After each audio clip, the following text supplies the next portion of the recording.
오늘은 우리는 교회입니다 28번째 시간으로 사도행전 8장 34절부터 39절까지 말씀을 통해서 이해와 믿음 사이라는 제목으로 말씀을 나누겠습니다.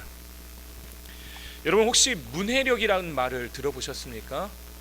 문해력, 요즘 이 문해력과 관련된 책과 프로그램들이 참 많이 등장을 하는데요, 사람들에게 이 문해력이라는 말이 굉장히 관심도가 높습니다. 특히 초등학생을 둔 부모들은 이 문해력이란 말을 한 번쯤은 아마도 들어보셨을 것 같습니다.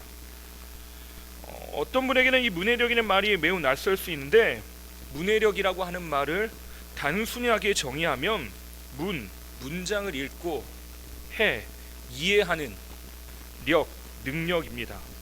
다시 말해 글을 읽고 이해하는, 해석하는 능력이 바로 문해력이라고 할 수 있죠. 글을 읽는 것, 그것을 넘어서 이해하는 것이 더 중요하다라는 것입니다. 요즘 학교 교육에서도 이 많은 부분들이 글을 읽는 것, 해석하는 것에 굉장히 중요한 초점을 맞추고 있는 것 같습니다. 근데 한때 이 요즘 10대들의 문해력과 관련해서 논란이 일었던 적이 있습니다. 슬라이드를 한번 볼까요? 이게 국립국어원에서 말하는 문해력 논란이라고 하는 건데요, 보이시나요? 제가 말씀드리겠습니다. 우천시 실내체육관으로 장소를 변경합니다 했더니 도대체 우천시가 어디에 있어? 라고 말하는 겁니다. 그러니까 밑에 보니까요, 중식 제공합니다 라고 했더니 나는 중식보다는 한식이 더 좋은데, 이것뿐만 아니라 심심한 위로를 전합니다 라고 했더니 슬픈 일을 당했는데 심심하다고 장난치는 거야. 요즘 이해가 서로 이해되지 않는 말, 이걸 가지고 문해력 논란이라고 부릅니다. 국립국어원에서 말할 정도면 이게 깊이 우리 사회의 문제로 지금 자리 잡고 있다라는 이야기겠죠. 우리는 지금 방금 웃었지만요, 우리 아이들에게는 굉장히 심각한 문제입니다. 우천시의 실내체육관에 모인다고 했는데 나는 우천시가 어딘도 모르는데 거기로 가라고 하니까, 나는 진짜로 한식이 더 좋은데 중식 먹으라고 하니까 이게 애들한테 헷갈린 겁니다. 근데 이게 웃기지만요, 교회 안에서도 똑같습니다. 예수님이 십자가에 달리셔서 며칠 만에 부활하셨습니까? 사흘 만에 부활하셨는데 하루 이틀 사흘 나흘 이 날짜 세는 말이 헷갈려서요, 사흘을 3일이 아니라 4일 만에 부활하셨다고 생각합니다. 여러분 절대 잊어버리지 마십시오. 3일 만에 부활하셨습니다. 예수님이 약속하신 것과 하루 늦게 부활하신 거 아닙니다. 왜 이런 일이 벌어지는가 봤더니 스마트폰 보급과 요즘 숏폼이라고 하죠, 잠깐의 릴스라든지 쇼츠라고 하는 그런 것들을 통해서 많은 사람들이 정보를 습득합니다. 짧은 시간에 강한 자극들, 그것을 받아들이는 이런 문화 현상의 원인이다라고 보는 것이 일반적인 견해입니다. 짧고 강한 자극에 익숙해지다 보니까 상대적으로 긴 호흡의 문자와는 점점 거리를 두게 되고, 독서와 글쓰기, 이것과 익숙하지 않은 세대들이 세워지고 있다는 겁니다. 게다가 시대가 변하면서요, 쓰는 언어도 달라지는 것도 일조하고 있습니다. 쓰지 않는 말들이 늘어가고, 그것으로 인해 소통과 이해의 어려움을 겪고 있는 것입니다. 그러면 요즘 왜 문해력에 대해서 강조할까요? 그 이유에 대해서 EBS에서 나온 문해력 유치원이라고 하는 책이 있는데, 거기 보니까 문해력을 이렇게 정의했습니다. 문해력이란 단순히 글이나 문자를 이해하는 능력을 넘어서 이를 통해 개인적이거나 사회적인 과제를 해결하는 능력이다. 우리 개인과 사회가 가지고 있는 문제들을 원활하게 해결하기 위해 이것이 개인과 사회가 소통하는 것이, 이해하는 것이 절대적으로 필요하답니다.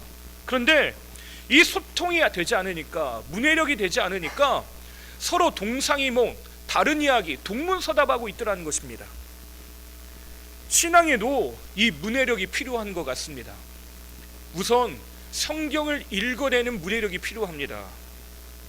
하나님이 도대체 뭘 말씀하고 계시는지 이해하는 것이 필요하죠. 그런데 이걸 넘어서서요, 하나님은 우리에게 말씀하시는 것을 이해할 뿐만 아니라 우리는 살아내는 것까지 가야 합니다. 그것을 일컬어서 하나님을 안다라고 말하는 것입니다. 지식으로 아는 것, 그것을 하나님은 안다라고 말하는 것이 아니라 그것을 외식한다고 말하죠. 또 외식한다 그러면 밖에서 밥 먹냐고 그러는 분이 있을지 모르겠습니다.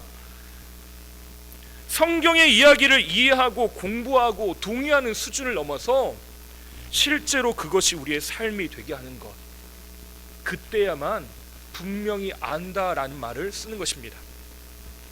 오늘 말씀도 이와 같은 이야기입니다. 우리가 읽은 말씀에 두 사람이 등장하는데요, 하나는 집사 빌립이고 다른 한 명은 에디오피아 여왕 간닥의 국구를 맡은 내시입니다.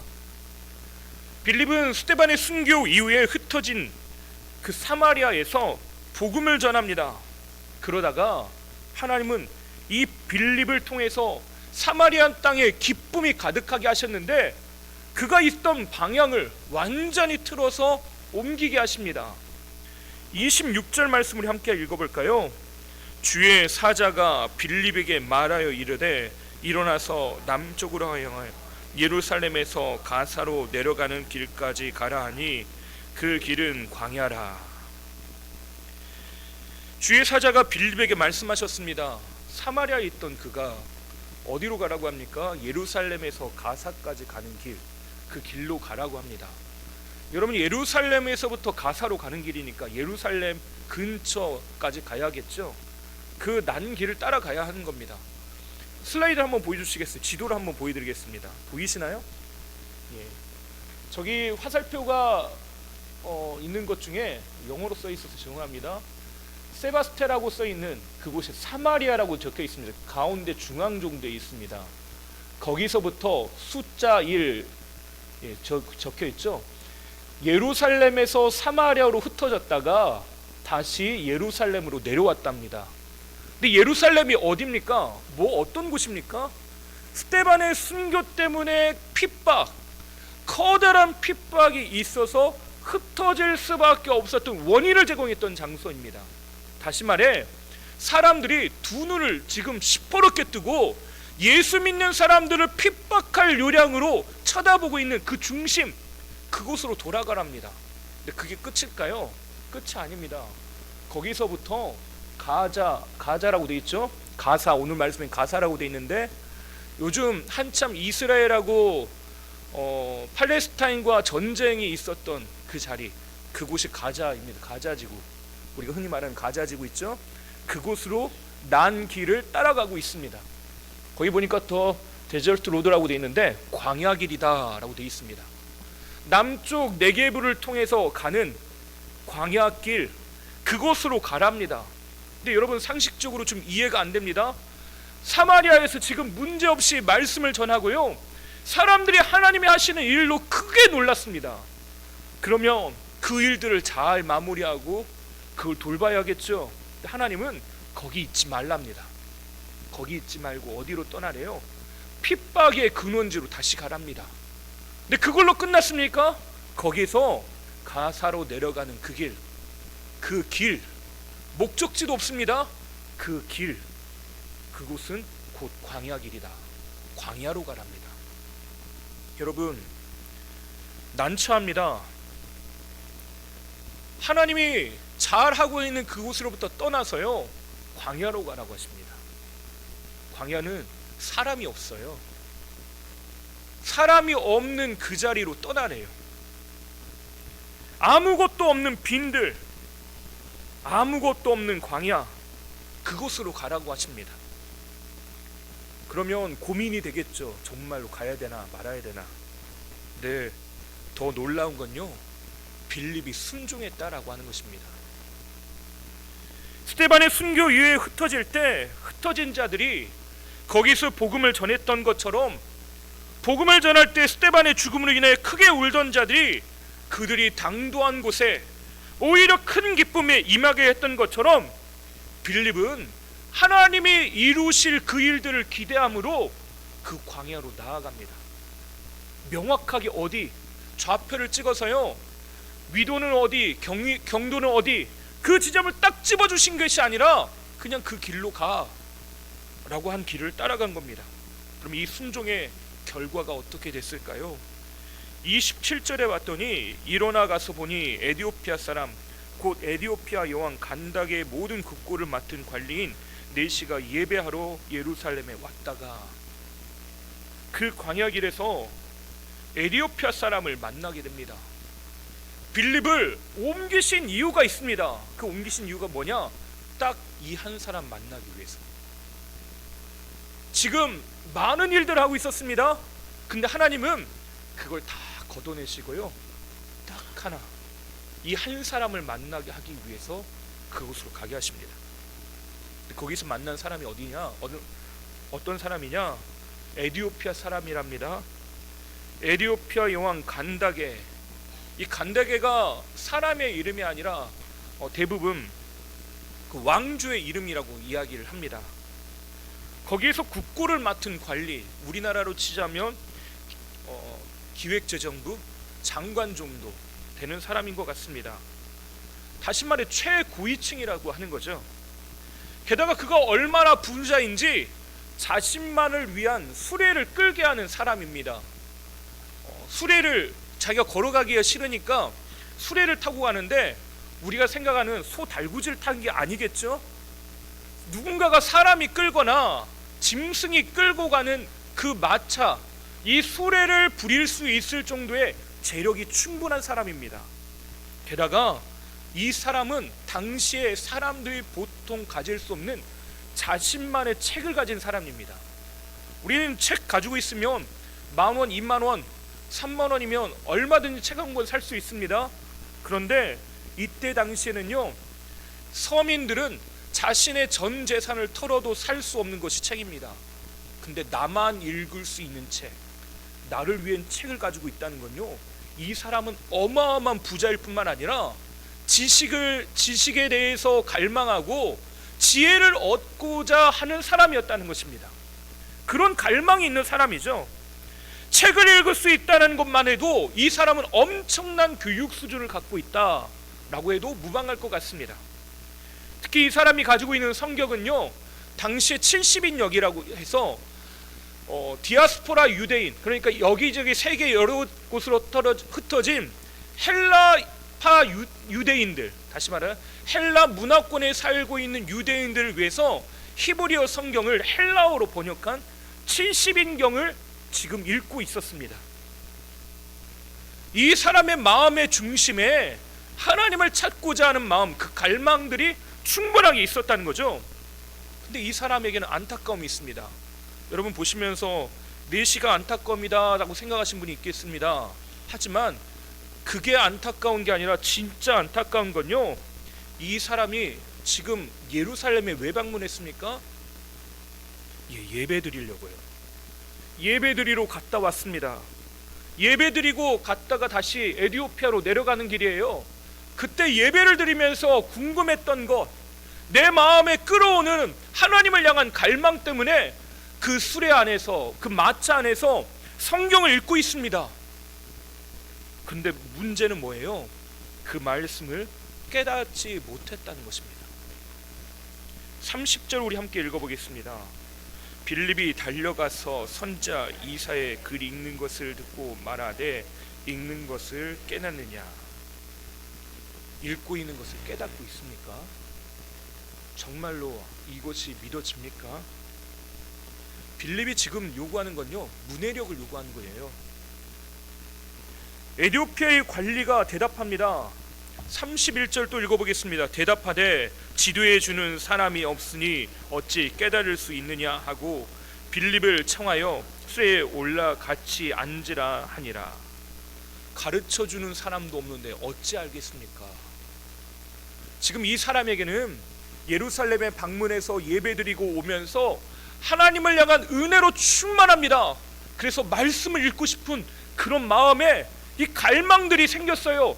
말씀을 한 절 한 절 읽어갑니다. 그런데 문제는 뭐예요? 내가 도대체 깨달을 수 없더라는 것입니다. 정말 안타깝습니다. 많은 분들이 예배드리러 교회에 옵니다. 그런데 이 에디오피아 이 관리와 같은 어려움을 겪고 있는 사람이 생각보다 참 많습니다. 제가 이런 말씀을 드린 건 뭐 정죄하거나 비난하거나 왜 모르십니까? 라고 말씀드린 게 아니에요. 어려움이라는 것입니다. 안타까움이라는 거예요. 핵심은 그겁니다. 내가 정말로 하나님을 알고 싶고 예배에 참석했고 이곳에서 하나님의 은혜를 기다리는데요, 도대체 내 마음에 이게 뭔지를 모르겠다라는 것입니다. 하나님이 계시다고 하는데 그분이 정말로 내 안에 어떤 일을 행하시는지 도대체 나는 모르겠다는 겁니다. 사람들이 말씀을 읽으면 좋다고 하니까 읽어요. 근데 도대체 이것이 나에게 뭘 말씀하시는지 도대체 모르겠다는 것입니다. 성경을 공부하고 알아요. 깨닫기 위해서 말씀도 설교도 듣습니다. 근데 그게 도대체 나와 무슨 상관이 있는지 모르겠다는 것입니다. 지금 에티오피아 관리가 가지고 있는 가장 큰 어려움이 그거예요. 아무도 나에게 이걸 가르쳐주는 사람도 없고 내가 모르다는 거지. 예배를 갔다 오는데 말씀을 읽고 있는데 모르겠다는 안타까움이 있는 것입니다. 에티오피아 관리가 읽었던 말씀이 이사야 53장 7절부터 8절인데 우리가 가지고 있는 성경에 이사야 53장 7절 8절과 약간은 다릅니다. 왜 그러냐? 아까 말씀드린 것처럼 이 사람이 가지고 있던 성경 번역은 70인역이라고 해서 알렉산드리아에서 번역한 헬라어 성경입니다. 그래서 우리가 가지고 있는 성경과 약간 내용은 다르지만 내용은 다 똑같습니다. 제가 가끔씩 읽어드릴 때 번역을 조금 다른 번역을 읽어드릴 때 있잖아요. 그것과 마찬가지라고 생각하시면 됩니다. 우리 32절부터 33절 말씀을 함께 읽어보겠습니다. 읽는 성경 구절은 이것이니 일러스되 가는 양과 같이 끌려갔고 털 깎는 자 앞에 있는 어린 양이 조용함과 같이 그의 입을 열지 아니하였도다. 그가 굴욕을 당했을 때 공정한 재판도 받지 못하였으니 누가 그의 세대를 말하리요? 그의 생명이 땅에서 빼앗김이로다 하였거늘. 이 이사야 53장 말씀 읽었습니다. 들었어요. 근데 질문이 생깁니다. 여기서 누군가를 이야기하는 것 같은데 이 말씀에서 이 이사야 말씀 보니까 하는데 이것이 이사야 본인에 대한 이야기입니까? 아니면 다른 사람 이야기입니까? 라고 물었습니다. 이게 누구 이야기입니까? 라고 묻는 거죠. 그때 34절에 이렇게 이야기합니다. 그 내시가 빌리게 말하되 청컨대 내가 묻노니 선자가 이 말한 것이 누구를 가르킴이냐? 자기를 가르킴이냐? 타인을 가르킴이냐? 누굽니까 도대체? 이 사람이 누굽니까? 성경이 분명히 누군가를 말하고 있는데 이게 누구냐라는 거죠. 나를 구원하기 위해 오신 분이 있다고 하는데 그분이 도대체 누구냐는 겁니다. 그때 빌립이 예수님에 대해서 전합니다. 아마도 이렇게 전했을 것 같습니다. 하나님이 온 세상을 만드시고 인간을 만드셨는데 인간이 하나님으로부터 떠났습니다. 성경은 그것을 죄라고 말하고 하나님으로부터 떠났다. 그 죄 가운데 있는 인간은 죽음을 받아들여야 하고 죽을 수밖에 없는 존재이다. 하지만 죄로 인하여서 죽을 수밖에 없는 우리를 그 무엇보다도 사랑하시기 때문에 우리의 모든 죄의 멍에를 짊어지고 하나님이 이 땅에 오셔서 나를 대신해 십자가에 달려서 죽으셨다. 우리가 져야 할 죄의 대가를 완전히 치르신 것이다. 그러나 예수 그리스도의 죽음은 죽음으로 끝나지 않고 사흘 만에 부활하시고 죽음을 깨뜨리시고 부활하심으로 우리에게 영원한 생명의 길을 열어주셨다. 그리고 이제 우리를 그 길로 초청하고 계신다. 하나님께서 이 세상을 이처럼 사랑하사 독생자를 주셨는데 그분을 믿는 자, 그렇게 우리에게 찾아오신 분을 믿으면 영생을 얻고 멸망하지 않을 것이다. 우리 주님의 구원이 지금 당신에게 임하였는데 오늘 그 주님을 영접하고 믿읍시다. 구주를 영접하고 믿기만 하면 오늘 당신의 삶이 존귀한 하나님의 자녀, 복된 하나님의 사람으로 살아갈 수 있습니다 라고 말했을 것입니다. 이 에티오피아 관리가 어떻게 합니까? 빌립의 복음으로의 초대에 아멘으로 대답합니다. 내가 궁금했던 그분을 정말로 알고 싶은데 그분이 예수님이라는 걸 알았어요. 이제 그분을 진짜로 모시고 살고 싶다는 거죠. 머릿속의 이해를 넘어서요, 그분을 진짜로 신뢰하면서 그렇게 살고 싶다라는 소원이 생긴 겁니다. 하나님은 그분이 누구인지 모르는 빈칸으로 남아있던 그 괄호 안에 하나님에 대한 이야기, 그것을 빌립을 통해서 분명히 가르쳐 주십니다. 성경이 말하는 것은요, 그 빈칸을 채우는 정답을 적는 것으로 그치지 않고 그분을 실제로 만나자, 그분을 알아가자, 그분과 함께 동행하자, 그분을 영접하자고 요청하고 초대하고 있는 것입니다. 머리로 이해하는 것, 그것으로 만족하지 않고 새로운 삶을 결단하라는 거죠. 36절 우리 함께 읽어보겠습니다. 길 가다가 물 있는 곳에 이르러 그 내시가 말하되 보라 물이 있으니 내가 세례를 받음에 무슨 거리낌이 있느냐. 이사야가 말했던 그가 누구인지 시험 문제 정답을 맞춘 것으로 끝내지 않고 삶의 변화, 예수님을 영접하는 자리까지 나아가게 됩니다. 복음의 문이 열리죠. 그리고 그가 결단합니다. 내가 세례 받음에 거리낌이 있습니까? 무슨 말이냐? 내가 예수 믿는데 다른 어떤 것이 필요합니까? 내가 뭐 어떤 장애물들이 있습니까? 라고 묻는 것입니다. 우리가 새벽마다 갈라디아서 말씀을 보고 속회에서 여러분 갈라디아 말씀을 함께 나누셨을 겁니다. 거기에서 유대주의자들이 요청하는 것이 있습니다. 갈라디아에 있는 교회, 그 교회들에게 요구하는 것이 당신들은 우리와 같이 유대인처럼 되어야 합니다라고 하는 것입니다. 왜 이런 생각을 가졌습니까? 그리스도를 믿는 믿음 너무나도 훌륭하고 좋은 것인데 하나님은 구원을 유대인들에게 허락하시기로 결정하셨다는 사실, 그 선민의식이 머릿속에 가득하기 때문에 그렇습니다. 이게 해결되지 않으면 예수 믿는 것, 이것은 무의미한 것이 돼버리는 것이에요. 그래서 이 유대주의자들은 예수 믿는 거 훌륭한데 여기에서 플러스 알파자는 게 아니라요, 가장 중요한 토대는 할례를 받아 유대인처럼 되고 그 할례를 받아 율법의 조문을 따라가는 유대인처럼 살아야지만 구원이 임한다고 생각한 겁니다. 이방인의 질문들이 그래서 이렇습니다. 우리가 구원받으려면 어떻게 해야 됩니까? 정답은 유대인이 되어야 한다. 지금 이 에티오피아 관리가 물어보는 내용이 그겁니다. 나에게 어떤 다른 조건이 필요합니까? 구원받음에 있어서 내가 무엇을 해야 되는 것이, 어떤 것을 해야 됩니까? 라고 하는 질문이 생기는 거예요. 그 질문에 뭐라고 대답했냐? 우리가 가지고 있는 성경의 37절은 없음이라고 되어 있습니다. 근데 여러분 성경책 중에 많은 책들이요, 거기 주석이 달려 있을 겁니다. 없는 분도 있을 수 있고요, 있는 분들이 많이 있을 것 같은데 그 주석에 뭐라고 달려 있냐? 빌립이 이르되 내가 마음을 온전하여 믿으면 가하니라. 대답하여 이르되 내가 예수 그리스도께서 하나님의 아들인 줄 믿노라.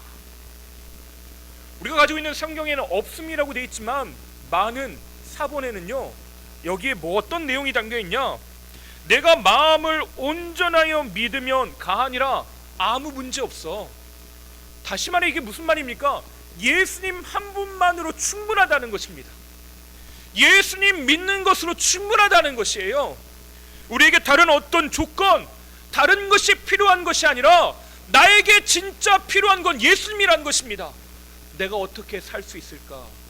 이 마음의 고민들, 생각들, 돈도 많고요, 떵떵거리는 권력도 가지고 있고요, 사람들을 부릴 수 있는 권력, 힘을 가지고 있습니다. 심지어는 종교적 열심까지 가지고 있는 사람입니다. 하지만 채워지지 않는 무언가, 예배를 드리고 말씀을 읽어도 내가 도대체 모르겠는 그 하나님에 대해서 어떻게 알 수 있다는 겁니까? 예수님, 내가 주님을 알고 싶습니다. 이거 하나면 충분하다는 것입니다. 이 마음이 우리의 마음속에 가득 채워지는 것, 그것이 가장 중요한 요소라는 것이에요. 내가 이걸 해야지, 이렇게 돼야지, 그래야지 내가 무언가 예수님을 아는 것이 아니라요, 내 마음 가운데 주님을 알고자 하는 그 믿음, 그 소망, 그 소원들이 내 마음 가운데 불같이 일어나야 한다는 것입니다. 그래서 성경은 뭘 하는 겁니까?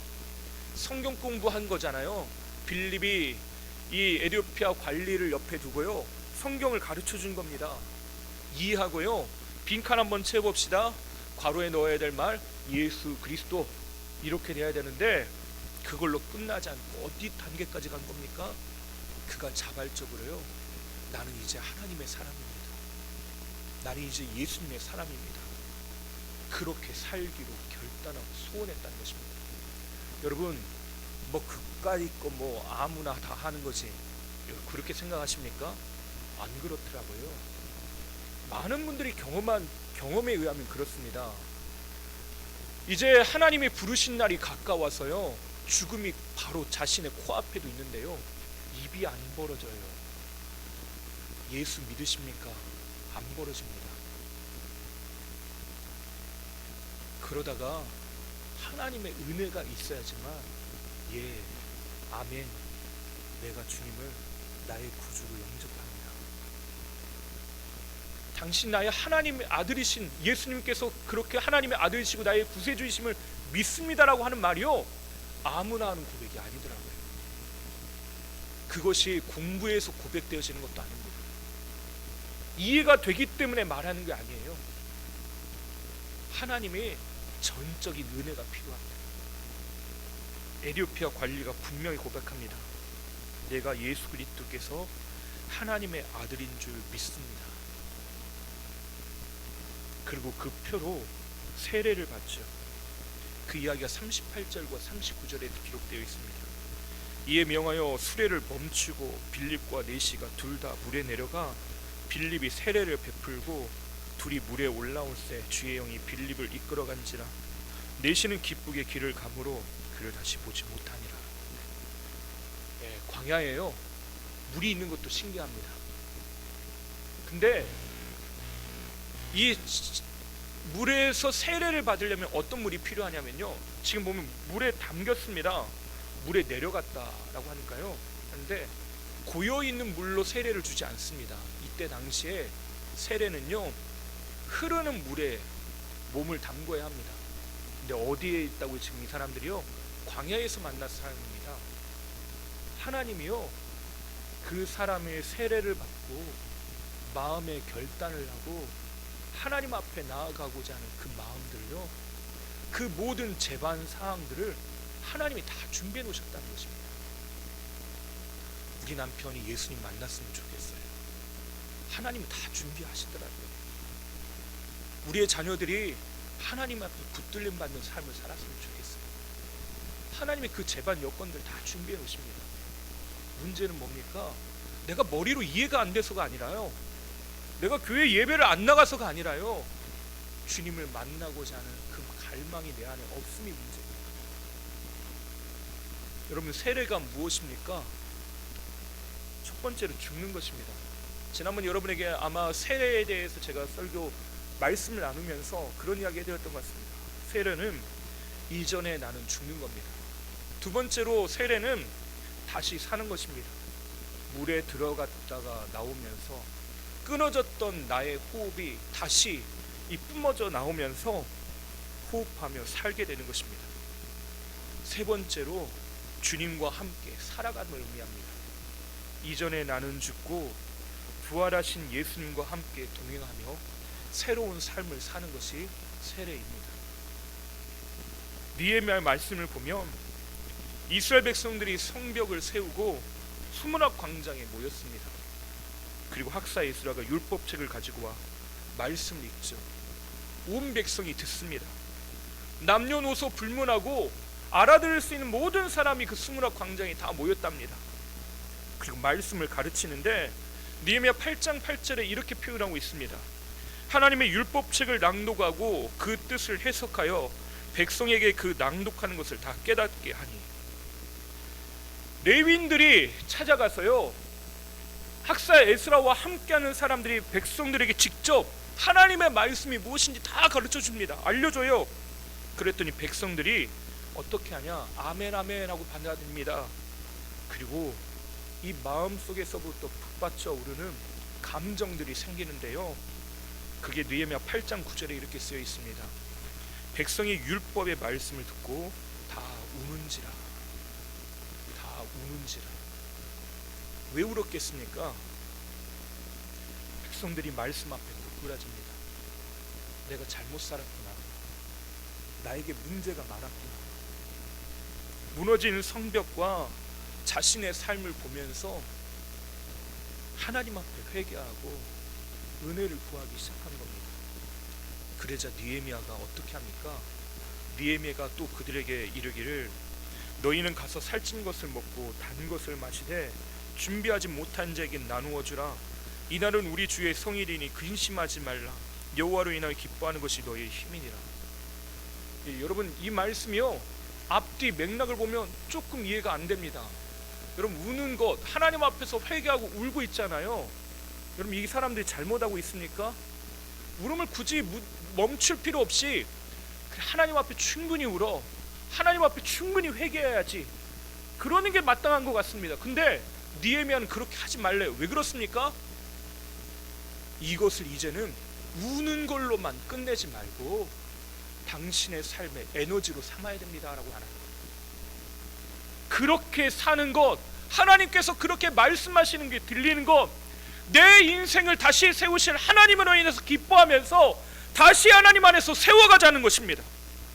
들은 것으로 끝내지 않고요, 우는 것으로 끝내지 않고 말로만 하나님 잘못했어요 라고 말하는 것이 아니라 진정한 회개, 돌이켜서 바꾸는 것까지, 하나님께로 내 몸과 삶을 바꿔내는 것까지 가자는 겁니다. 그래서 그것이 하나님께서 주신 나에게 주시는 은총이요 축복으로 삼자는 거죠. 엠마오로 가던 제자들이 있습니다. 가던 중에 부활하신 예수님을 만나게 되죠. 깊은 대화를 나눕니다. 예루살렘에 있었던 일, 예수님이 십자가에서 달리신 일, 부활하신 예수님에 대한 질문을 하고 듣고 대화를 하면서 그렇게 걸어갑니다. 근데 이들이 가지고 있는 문제들이 있습니다. 대화 속에서요, 왜 질문하고 대화하느냐? 누가복음 24장 24절 말씀, 제가 쉬운 성경 번역으로 우리 함께 읽어볼까요? 우리와 함께 있던 사람들 중에 어떤 사람이 무덤으로 달려갔는데 그 여자들이 말 안 들었고 예수님을 볼 수 없었다는 것입니다. 지금 여기서 볼 수 없었다는 건 예수님이 부활하셔서 그 무덤에서 떠나셨다는 거죠. 근데 이 제자들이 이 이야기를 하는 이유가 있습니다. 예수님이 부활하셔 떠났다, 거기에 있는 게 마음의 방점이 있는 게 아니라요, 예수님을 못 봤다의 방점이 찍혀 있습니다. 부활하셨는데 나 그 주님 못 만났어 라고 하는 겁니다. 예수는 보지 못하였느니라. 제자들이 예수님의 죽음과 부활을 모르는 게 아닙니다. 예수님은 이미 그것에 대해서 일러 가르쳐 주셨습니다. 그러나 그들에게 있어 그 사건이 자신의 이야기, 자신의 사건이 되지 못한 것입니다. 예수님의 말씀이 나의 이해를 넘어서지 못했다는 것이에요. 믿음이 되지 못했다는 것입니다. 알아요. 근데 믿지는 못하더라는 거죠.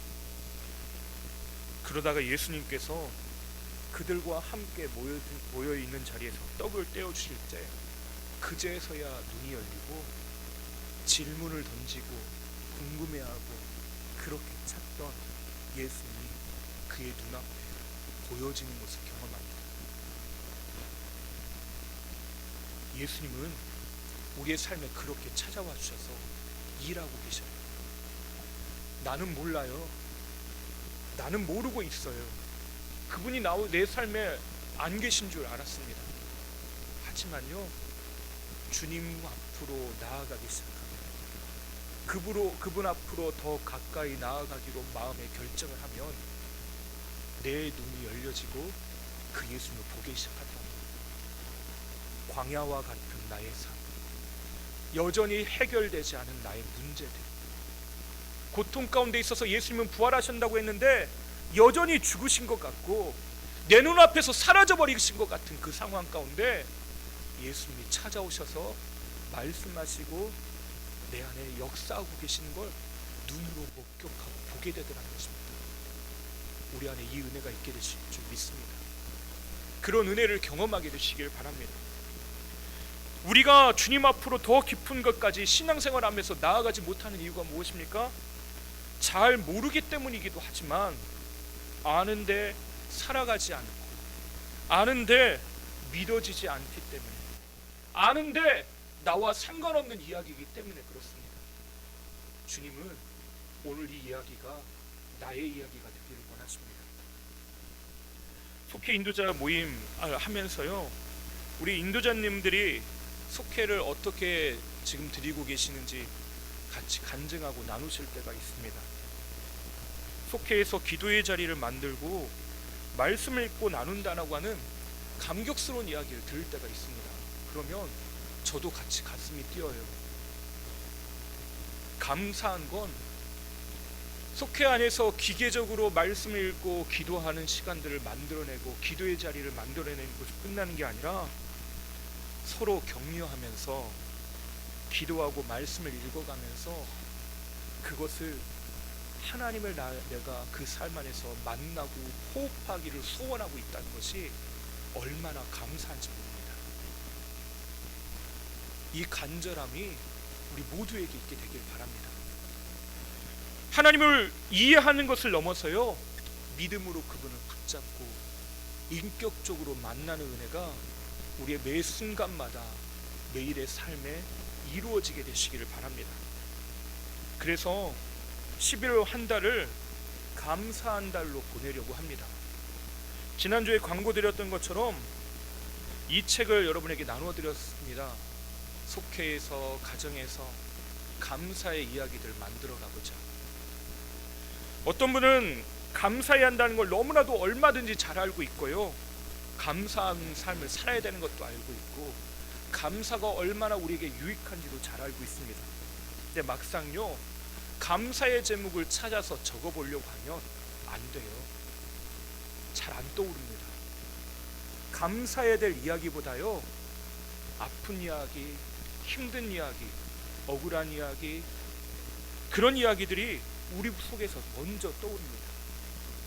하지만 이해와 믿음의 차이가 바로 이것입니다. 감사해야 되는 건 아는데 안 되는 게 문제예요. 그러기 위해서 훈련하는 겁니다. 매 순간마다 하나님을 바라보기로 결단하고 결정하면서 우리를 그 삶으로 이끌고 밀어넣는 겁니다. 하나님, 내가 이 한 달을 하나님의 은혜 안에 살고 싶습니다. 그래서 감사 챌린지입니다. 도전하는 것이에요. 감사의 제목을 적어서 서로 나누시길 바랍니다. 지난주에 제가 생각보다 많은 권수를 저기다 뒤에다 놔뒀는데요, 다 사라지고 없어서 추가로 주문했습니다. 이게 은혜인 거죠? 예, 은혜라고 믿습니다. 그래서 다음 주부터는요, 한 가지를 더 놔둡니다. 광고 시간이 돼버렸는데요, 이걸 여러분에게 개인적으로 나눠드리고 뒤에도 비치해 둘 것입니다. 무슨 모양인가요? 예, 동그라미. 예, 동그라미입니다. 근데 여기 앞에는요, 나의 호흡이 감사가 되어라고 적혀 있고요, 뒤에 보면 2024년을 돌아보며 하나님의 허락하신 감사의 열매를 적어보세요라고 여러분이 적어보시는 난이 있습니다. 여기다가 감사의 제목들, 감사의 이야기를 기록하시는데 이걸 여러분이 가지시는 게 아니라 적어서 내주시면 뭘 하려고 하냐면 이번 2024년 성탄절 트리 장식이 아름다웠고 화려한 것도 가장 멋진 걸로 장식하려고 하는데, 그것이 바로 우리가 하나님 앞에 드리는 감사라고 생각합니다. 그것을 장식으로 매달고 우리가 함께 주님 오심을 기다리면서 준비하는 이 2024년 성탄절을 준비하는 시간들로 삼으려고 해요.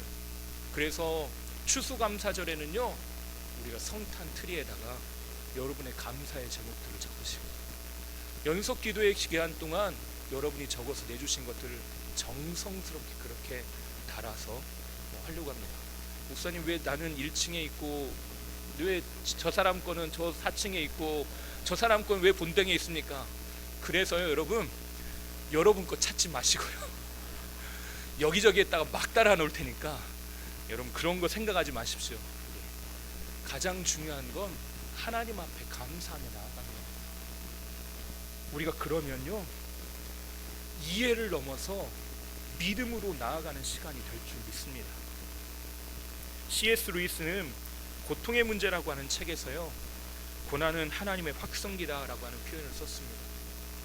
지금까지 머리로만 알고 있던 고난의 하나님의 은혜가요, 고난의 시간을 지나가면서 내 귀 가운데 더 큰 목소리로, 분명한 목소리로 들려지기 시작한다는 거죠. 하나님의 말씀이 들려지고 이해가 되고, 그것이 이해를 넘어서 믿어지고 더욱 분명해지는 나의 삶이 되기를 하나님은 원하고 계십니다. 사도행전을 읽어가면서 저에게도 소원이 있습니다. 하나님을 더 깊이 알게 해주십시오. 호세아가 부르짖었던 고백이 있습니다. 우리 마지막으로 호세아 6장 3절을 함께 읽어볼까요? 그러므로 우리가 여호와를 알자, 힘써 여호와를 알자. 그의 나타나심은 새벽빛같이 어김없나니 비와 같이 땅을 적시는 늦은 비와 같이 우리에게 임하시니라 하니라. 이 고백이 저와 여러분 고백이 되시고 하나님을 날마다 만난 은혜가 우리 가운데 있게 될 줄 믿습니다. 인격적으로 주님을 만난 은혜, 이해를 넘어서 믿음으로 나아가는 삶, 예수님을 더 깊이 만나고자 하는 그 갈망이 우리의 심령마다 가득해지는 귀한 은혜의 삶이 되시기를 주님의 이름으로 축원합니다. 기도하겠습니다. 선하신 하나님, 하나님 앞으로 나아갑니다. 우리를 말씀하시고 가르치시옵소서. 하나님의 말씀이 내 심령 가운데 온전히 쓰여지게 하여 주시고 하나님의 은혜로 살아가는 복된 삶이 되게 하여 주시옵소서. 여기 모인 한 사람 한 사람이 하나님 앞에 나와 그냥 왔다 가는 인생이 아니라 인격적으로 주님을 만나고 인격적으로 주님과 동행하는 은총이 우리 모든 성도들의 삶 가운데 임하게 하여 주시옵소서. 하나님께서 우리의 모든 삶을 이끌어 주시고 하나님을 알고 하나님을 믿는 그 믿음을 우리 가운데 허락하여 주실 줄 믿사오며 예수님의 이름으로 기도하옵나이다.